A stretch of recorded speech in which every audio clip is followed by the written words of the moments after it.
Hello, children.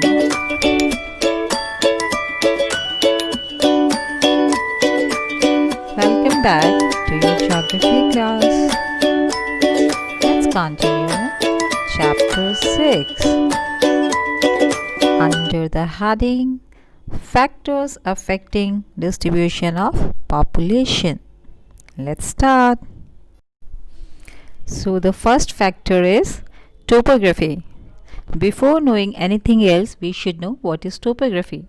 Topography is the study of the forms and features of land surface. So it means topography is the different features of the land like plateaus, mountains and plains. So let's see how the topography affect the people. How the topography affects the people.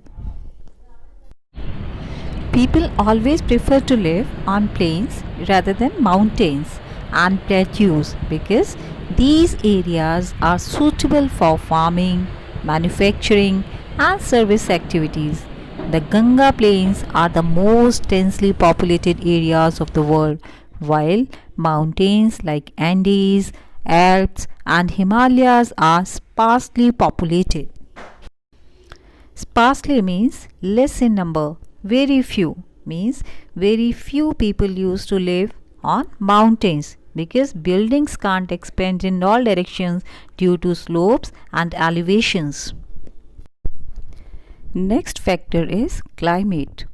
People usually avoid extreme climates. And what is the meaning of extreme climate? Extreme means harsh, either very hot or very cold. So, people usually avoid extreme climates that are very hot or very cold like Sahara Desert, polar regions of Russia, Canada and Antarctica. These areas like mountains, plateaus and deserts are less populated because they cannot fulfill the basic needs of human beings like food and water and the convenience of living. Next factor which affects the distribution of population, that is soil. Fertile soil provides suitable land for agriculture. Fertile plains such as Ganga and Brahmaputra in India, Huanghe, Changjiang in China and the Nile in Egypt are densely populated. If the soil is rich and fertile, the population density is often high as people are able to yield good crops. If the soil is thin and unproductive, few people will live in the area. Next factor is water. People prefer to live in the areas where fresh water is easily available. The river valleys of the world are densely populated, while deserts have spare population. Spare means less population.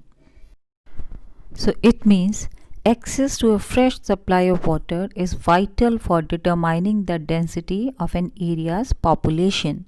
Where the water supply is good, high population densities will be found. Where the water supply is poor, low population densities will be found. Then we have the next factor, that is minerals. Areas with mineral deposits are more populated.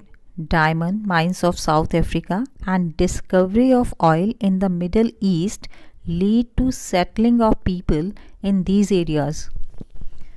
There are some other factors too which affects the distribution of population all over the world.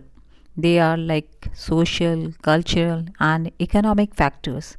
So let's see the social. Areas of better housing, education and health facilities are more densely populated. For example, Pune. Pune has various renowned educational institutes like schools, colleges, engineering colleges, medical colleges, universities, etc. Some of these institutions are also listed amongst the best schools and colleges of India. That is the reason why Pune is referred as Oxford of East. Then we have Another factor that is cultural.